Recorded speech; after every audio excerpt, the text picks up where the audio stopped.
Hey guys, coming back to you, just recording about my visit again to Coach Bates's weight class. Um, Last time I did the teacher ISTE standards. This time I'm going to talk about the student ISTE standards.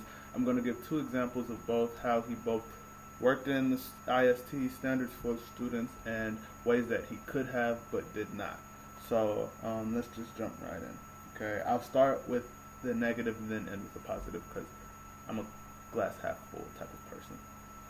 So, um, the the research and information strategies that would help the students be fluent in research and information, that was not done, unfortunately.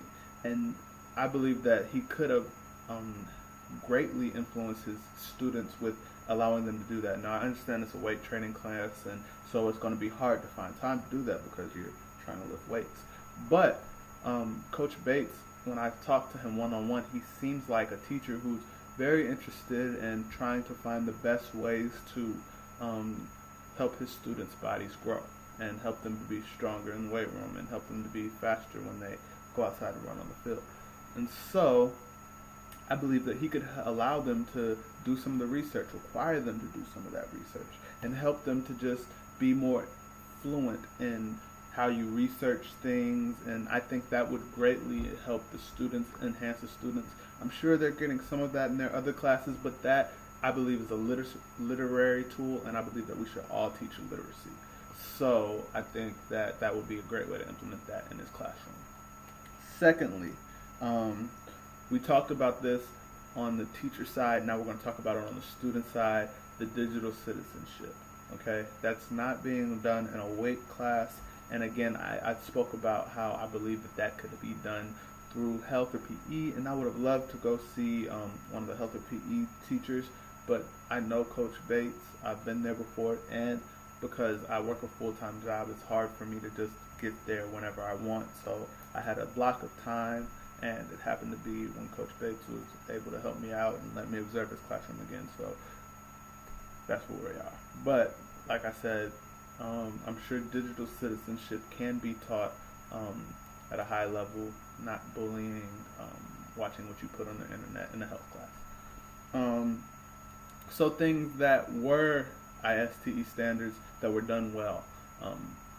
Number one was the creativity and innovation. Okay, now at Terry Parker High School, they have a very, very small gym, right? It's a very, very small gym. And so what Coach Bates does is he tries to find the way to be most efficient and most effective with his space.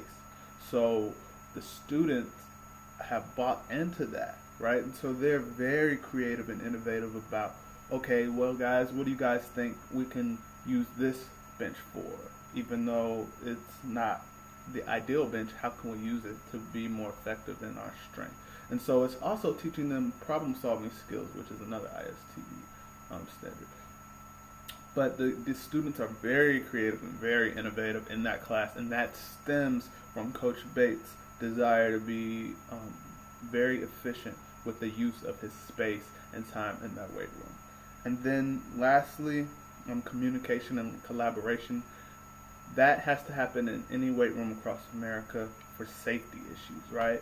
So you'll have guys lifting a lot of weight. You'll have guys benching and squatting a lot of weight. And what they'll use is what we call a spotter.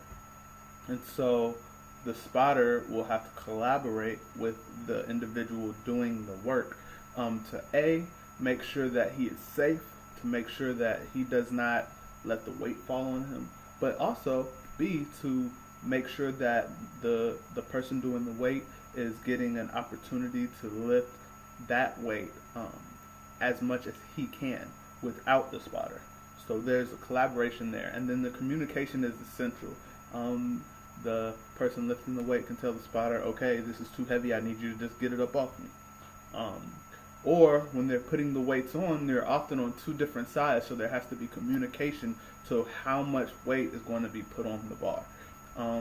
So, like I said, communication and collaboration is essential in the weight room, and because it's essential in the weight room, I believe that it's actually helping those students to learn how to be better communicators, to learn how to be effective communicators, and to learn how to collaborate effectively. So that's my notes on my ISTE. Thank you again for joining me, and hopefully you have a good day.